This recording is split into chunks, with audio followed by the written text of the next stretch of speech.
Pessoal, se preparem, porque o que está rolando no cenário político está, no mínimo, explosivo. O que eu trago para vocês hoje não é apenas uma bomba, são várias. E olha, pode ter certeza que vão causar muito impacto. E não é só mais uma dessas notícias do dia a dia. O que temos aqui é um jogo de poder, intriga e reviravolta. Vamos começar? A grande novidade, gente, é que finalmente Jair Bolsonaro tem motivos para sorrir. Isso mesmo. Enquanto muitos ainda duvidavam do que poderia acontecer, Alexandre de Moraes, o famoso ministro do STF, acabou de tomar uma decisão que muda o cenário. E quem estava lá, firme e forte, para trazer a notícia para você? Isso mesmo, eu! E claro, com a boa notícia que muitos já esperavam. Agora, com a decisão de Moraes, será que Bolsonaro finalmente começa a se recuperar do que parecia ser um destino incerto? Vamos acompanhar. E se isso não fosse o suficiente, outra bomba de proporções internacionais estourou. Donald Trump, o ex-presidente americano, não deixou por menos e fez uma declaração que deixou o mundo boquiaberto. Ele avisou que, se houver retaliações, ele não hesitará em usar toda a força necessária. O que acontece com Lula, o ex-presidente do Brasil? O homem simplesmente entrou em pânico. E você acha que isso ficou sem repercussão? A coisa ficou feia, meus amigos, feia pro lado do PT. Trump, com essa fala, escancarou um jogo político de grandes proporções e o Lula se viu completamente desorientado diante disso. O Brasil pode estar se enfiando numa guerra que não é nossa. Como que o Brasil está envolvido na guerra do Irã? Como isso pode atingir você? Esse é um dos vídeos mais complexos que eu já fiz, então ele vai demorar um pouquinho. Então pega a pipoca, segue o Rony e assiste detalhe a detalhe. Primeiro ponto que você precisa entender de cara é que o mundo hoje ele é dividido em 3 blocos basicamente. O bloco China-Rússia, onde também faz parte o Irã, Belarus, Coreia do Norte, onde eles têm cooperação militar estratégica, resistência à hegemonia dos Estados Unidos, defesa à multipolaridade, o BRICS, essas coisas. Do outro lado está o bloco ocidental, que é composto por Estados Unidos, Reino Unido, França, Alemanha, Canadá, Japão, Austrália, Itália, que tem a OTAN, o G7 e acordos militares. Bom, isso também você já entendeu. Existem países que, em tese, não são alinhados com nenhum bloco, como por exemplo a Índia. Não é alinhada, mas compra armas da Rússia e coopera com os Estados Unidos também. Brasil, que é o mais importante para nós. A Arábia Saudita e a Turquia, que o Lula, lá em 2010, intermediou um acordo nuclear com o Irã e a Turquia. Isso aqui você já vai entender onde que eu quero chegar. Em tese, então, esse seria um bloco dos neutros, mas vocês viram que não são tão neutros assim. Depende muito do governo que está comandando cada um desses países. Antes de eu partir para falar do Irã, presta atenção nesses países aqui, todos democráticos, nenhuma ditadura, país que tem eleições livres, pessoas livres, liberdade de pensamento e assim por diante. E já nesse bloco aqui, Rússia, China, ditadura comunista, Irã, os terroristas lá, tudo mais, Coreia do Norte, ditadura, vocês já entenderam a dinâmica aqui, galerinha. Então, em tese, o Brasil é um país neutro, deveria ser assim. Por quê? Hoje sai a notícia de que o Brasil condena ataques de Israel e Estados Unidos contra o Irã e pede máxima contenção. Aqui tem alguns detalhes sobre isso que você precisa entender sobre o Irã a partir desse momento. Calma, você que já tá falando bobagem aí, eu já vou chegar na questão do petróleo, mas para isso você tem que assistir e entender essa parte aqui primeiro. Primeiro ponto para vocês entenderem o que está desencadeando essa guerra agora, a ditadura do Irã matou mais de 16 mil manifestantes que não estão satisfeitos com o governo. É o ponto democrático da coisa, daquilo que eu já venho falando para vocês. O Irã é um dos países que punem a homossexualidade com pena de morte. Assim era o Irã antes da revolução muçulmana naquele país e, assim ele é hoje. Aqui vocês podem ver mais um exemplo. E você deve se perguntar, Rony, mas se o Irã mata mulheres por mostrar o cabelo, mata homossexuais, mata protestantes, por que o Lula sai em defesa desses caras? Mas não foi só essa vez? Gente, eu vou pegar umas declarações recentes só desse governo para vocês entenderem um pouco e depois eu vou dizer o porquê que isso acontece. Depois da morte dos mais de 16 mil manifestantes, o Brasil pela primeira vez condenou as mortes no Irã, mas se abstém de voto. Apenas iranianos podem definir o seu futuro. E o MST, que é totalmente ligado ao Lula, saiu em defesa do Irã após ataques dos Estados Unidos, mesmo com 16 mil manifestantes, mesmo com tudo aquilo que eu expliquei para vocês. Aqui tá uma foto que diz tudo, não? Isso aqui, são um bando de terroristas, inclusive esse foi pro saco hoje, né? Esse do Chapeuzinho.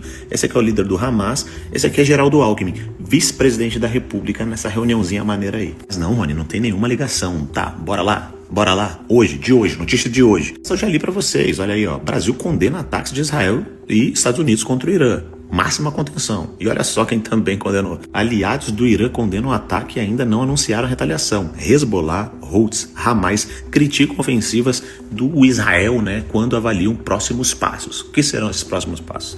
Bom, você já entendeu o contexto de tudo aqui. Só que aí você pensa, Rony, mas é uma questão de guerra e tal. Será que o Brasil tem realmente a ver? Bom, você lembra que eu falei dos 2 blocos? Que em tese o Brasil seria de um terceiro bloco, que seria o bloco isento, ou deveria ser assim? Pois bem, esse último governo Lula, principalmente aliado ao BRICS, você lembra do blocão ocidental que eu falei dos países ditatoriais? Tem o BRICS, que é uma das estruturas associadas. Lula defendeu uma moeda alternativa ao dólar, ou seja, se posicionando naquele bloco Rússia-China e atacando o outro bloco que tinha os Estados Unidos. Isso falando economicamente. Mas vocês lembram quando o Hamas, desse cara aqui, ó, esse do cantinho, do lado aqui, ó, no grupinho do Geraldo Alckmin, esses caras invadiram Israel e atacaram um monte de civil e Israel deu a resposta pro Hamas? Então, o Lula comparou a resposta de Israel a Gaza à ação de, olha ali o que está escrito ali, contra judeus. Netanyahu convocou o embaixador do Brasil para a reunião e repudiou a fala do petista. Vocês lembram que eu falei dos aliados que também condenaram, né, o que os Estados Unidos e Israel fizeram? Bem, quem que vocês acham que financia esses grupos extremistas? Quem? É o Irã. Essa matéria que é muito interessante, que diz, entenda os interesses do Irã em financiar grupos terroristas e a capacidade bélica do país. A capacidade bélica do país. Bom, tudo indica que o Irã está criando ogivas nucleares para a guerra e é um país extremamente perigoso, como a gente já mostrou para vocês. E isso coloca em risco outros países, inclusive aqueles que estão em volta do próprio Irã. Essa questão nuclear começou no dia que o Brasil fechou um acordo nuclear com o Irã e com a Turquia, porque era para uso doméstico. A questão de geração de energia e coisas do tipo. E, bom, o Irã hoje está fazendo bomba e ainda financiando grupos terroristas, o que faz também com que outros países ataquem o Irã e não permitam isso. Mas, Rony, e o petróleo? Fato. Tem a questão do petróleo. E aí nós vamos entrar num outro ponto. A China, olhem bem, a China, baseada em dados, ela é disparadamente o maior comprador de petróleo iraniano. Entre 70% e 90% do petróleo que sai de lá do Irã vai para a China. Esse bloco aqui, de certa forma, protege o Irã e ignora todas as questões humanitárias, ignora também o fato deles estarem aí criando bomba nuclear e financiando o grupo terrorista pelo simples fato de que eles compram o petróleo. Tem essa questão comercial. E é um fato que, sim, os Estados Unidos também têm interesse nesse petróleo, porque a China, os Estados Unidos, a Rússia, lutam pelo controle daquela região por causa daquela guerra energética e coisa do tipo. Eu não quero entrar nesse assunto da geopolítica, eu quero mostrar o que o Brasil tem a ver com isso. Esse é o tema do vídeo. Então, de fato, o Brasil poderia estar juntando com esse bloco por interesse comercial, econômico, assim como a China, ou talvez como os Estados Unidos? Muito difícil, pelo simples fato de que não representa nem 1% do comércio brasileiro, o que é exportado para o Irã, que é milho, soja, farelo, carne bovina, carne de frango e açúcar, por exemplo. Ou seja, o interesse não é econômico com o Irã. Por que defender o Irã? Por que ficar do lado desse bloco o tempo todo? Por que ficar do lado dos ditadores e contra os países democráticos? É econômico. E tá, galera, não é. É ideologia. Isso mesmo, pode parecer idiota. É ideologia. A gente poderia dizer, por exemplo, o preço do petróleo, por exemplo, vai disparar, obviamente, por causa dessa guerra com o Irã, porque eles fornecem o petróleo para a China. Só que aí a China não conseguiria comprar do Irã e passaria a comprar mais petróleo do Brasil? Pode dizer isso? Sim, mas vamos combinar.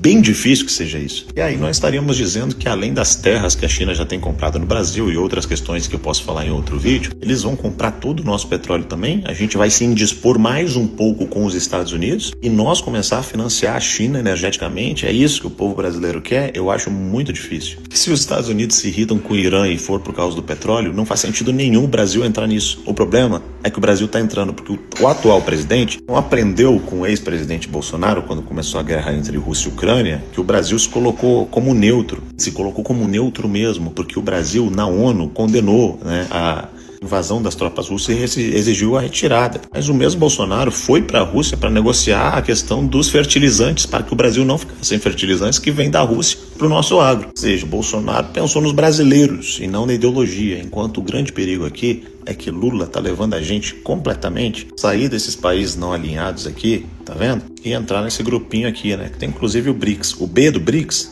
é Brasil, só para vocês terem ideia. Inclusive o Flávio já criticou, né, a postura do Lula diante do Irã e falou alinhamento moralmente errado. É desse alinhamento que eu estou explicando para vocês aqui que o Flávio está falando. Mas, bom, então tem uma guerra comercial? Tem. Tem interesse no petróleo? Tem. O Brasil já vem dado declarações e sinalizações de que não é mais neutro nessa história. Sabe por quê? Que quando você escolhe um presidente aqui no Brasil, você não está escolhendo só o que vai governar o Brasil, mas também o posicionamento do Brasil quanto ao mundo, como vai negociar, como vão fazer as coisas, com quem vai conversar. De um lado, Bolsonaro, embora mantinha o Brasil neutro, era muito mais alinhado com esses países democráticos aqui. Você mete o dedo no 13, aí você vai para a ditadura da Rússia, a ditadura da China, o Irã, os grupos terroristas do Irã, Coreia do Norte contra a ditadura, BRICS e assim por diante.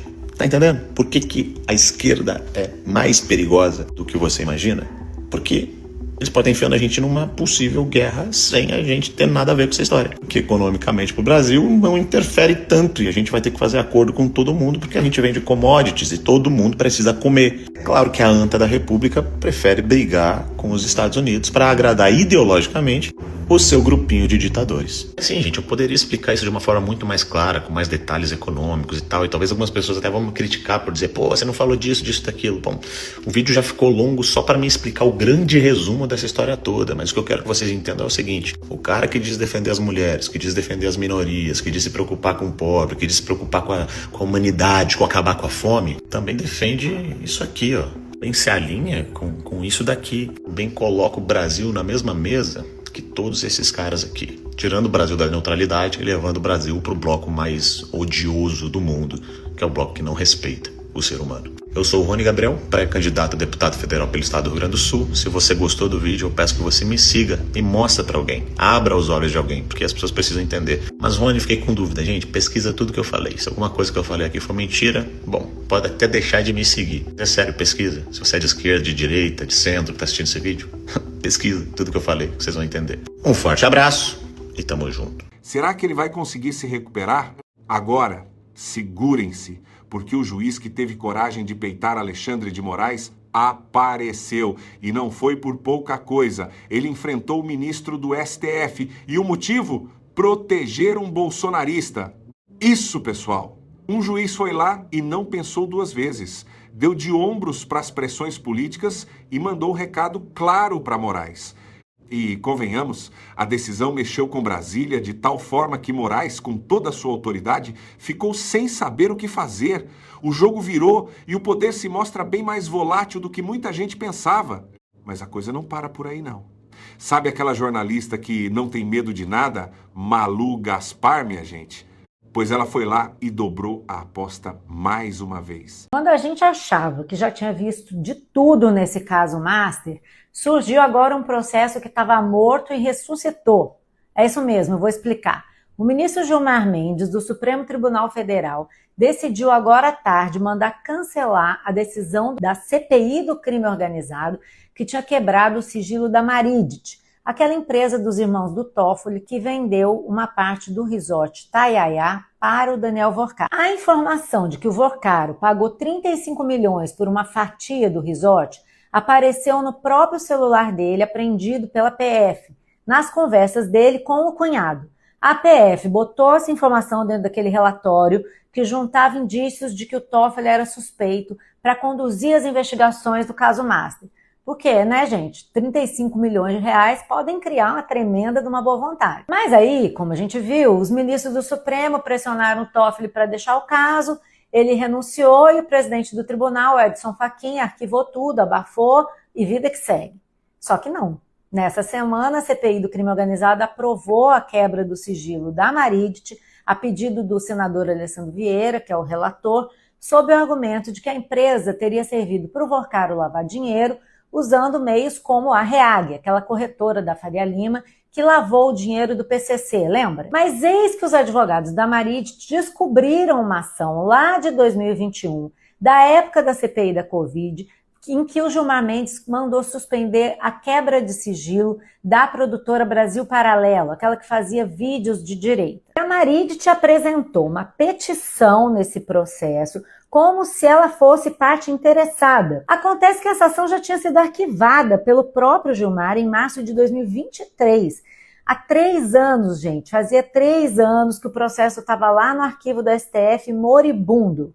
E o que fez o Gilmar? Matou no peito. Não só mandou desarquivar o processo, como atendeu a empresa do Toffoli e mandou cancelar a quebra de sigilo e tudo. Tudo isso entre ontem e hoje, rapidinho assim, a toque de caixa. A decisão espantou muita gente, não só por isso, mas também porque o instrumento usado pelo Gilmar Mendes, um habeas corpus, não serve para pessoas jurídicas, ele é usado para pessoas físicas. E sem contar que quem vinha dando decisões sobre a CPI do crime organizado era o ministro André Mendonça, que também é o relator do caso Master. Mas, pelo jeito, para salvar o colega do aperto vale qualquer coisa, né? Até ressuscitar processo morto. O que faz a gente pensar que o tamanho do desespero desse pessoal só pode ser proporcional ao que ainda tem para vir por aí sobre o que o Vorcari e seus amigos fizeram no verão passado. E não é que ela desceu a lenha no ministro Gilmar Mendes do STF? A bomba que ela soltou mexeu tanto que o próprio clima no Supremo ficou pesado. Ela não hesitou em trazer à tona uma história que ninguém mais estava disposto a tocar. E isso, claro, fez o desespero tomar conta dos lados envolvidos. E a pergunta que fica é, até onde o Malu Gaspar vai com isso? Enquanto isso, em Minas Gerais, o governador Romeu Zema resolveu alfinetar Lula de uma maneira que deixou o PT em polvorosa. Ele fez uma revelação bombástica sobre como o governo de Lula tem tratado o Estado e, acreditem, ele não poupou críticas. Zema simplesmente expôs o desinteresse de Lula em cumprir promessas para Minas, especialmente no que diz respeito ao PAC, e o pior, ele revelou que o governo de Minas precisou se virar sozinho, corrigindo os erros do governo anterior, que, adivinhem só, era do PT. Eu não gostaria de desviar a minha energia para responder a um ataque num momento tão grave para o povo mineiro. Mas aquilo que o presidente Lula fez, o comentário dele é inaceitável. Ele acusou o governo de Minas de não aproveitar um dinheiro do PAC que estava disponível para o Estado. E isso é mentira. O governo de Minas foi sim buscar esses recursos, apesar de todos os obstáculos que o governo PT cria para quem não é do seu grupinho, não é seu aliado. Só em áreas de encostas há 2 projetos em andamento com esses recursos e mais outros 14 projetos previstos para esse ano. E tem mais. Todas essas obras são projetos antigos que foram abandonados pelo governador anterior. Adivinha quem era? Pimentel, do PT. Nosso governo teve que retomar tudo do zero, esses processos, desde o começo, para corrigir tudo o que estava esquecido. Dentro do PAC, o governo de Minas apresentou para o governo federal muitos projetos que somam mais de 9 bilhões de reais. Não são apenas obras em encostas, mas também estradas, metrô e muitas outras obras de infraestrutura. E sabe quanto é que foi liberado? 280 milhões, só isso. Minas pediu 9 bilhões e o governo Lula do PT liberou 3% desse valor, 280 milhões. É assim que o PT sempre tratou e continua tratando os mineiros. A dor do povo mineiro, principalmente nesse momento, exige seriedade, união e responsabilidade. O cargo de presidente da República deveria servir para unir a nação em torno de soluções e não para fazer isso, espalhar fake news. Minas e as famílias mineiras estão sofrendo nesse momento e merecem, acima de tudo, respeito.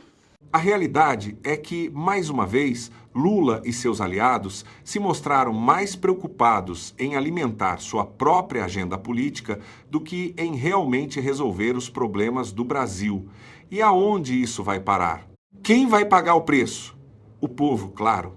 E aí, para completar a chuva de polêmicas, Gleisi Hoffmann, presidenta do PT, fez uma declaração que ninguém esperava. Ela, que sempre foi a voz de defesa do partido, fez uma crítica fortíssima a Donald Trump e em um tom que só poderia alimentar ainda mais o desespero da esquerda. A situação está tensa, meus amigos, e tudo indica que Lula, mais uma vez, está em um caminho sem volta. É claro, o que vem a seguir? A conclusão de que o Brasil não é mais um país neutro, como foi durante o governo Bolsonaro. Agora, sob o comando de Lula, o país se coloca do lado das ditaduras. O Nicolas se sujando de barro para fazer ceninha nas redes sociais. Pelo menos é isso que a vereadora Luana do PSOL, que eu tenho o desprazer de conviver aqui na Câmara de São Paulo, andou propagando nas redes dela. Olha o Nicolas aí. O Nicolas se sujando. Pera aí. Não é o Nicolas. Mas não era o Nicolas. Caramba. Olha só. Olha o Nicolas chegando aí. Caraca. Além do seu trabalho pífio como vereadora, Luana, agora você fica passando vergonha nas redes sociais com mentiras. Mas fica tranquila que eu já falei com o Nicolas e o processo está chegando. E quem mais tem se aliado a isso? O Irã. O governo Lula, em sua típica postura ideológica, ignorou os direitos humanos e se aproximou do regime sanguinário de Teherã. E, para completar, ainda se coloca contra os Estados Unidos e Israel, países democráticos que, por mais que criticados, não podem ser comparados ao Irã em termos de repressão e abusos. Vamos seguir de perto essa história, pessoal, porque as implicações disso podem ser catastróficas para o Brasil e para a sua posição no cenário mundial. E, como sempre, quem paga o preço são os cidadãos brasileiros. Não se esqueçam de se inscrever no canal, dar aquele joinha e compartilhar esse boletim para todo mundo ficar por dentro do que está acontecendo. E, claro, como sempre, aqui a verdade sempre vem à tona, seja para quem gosta ou não. Até a próxima!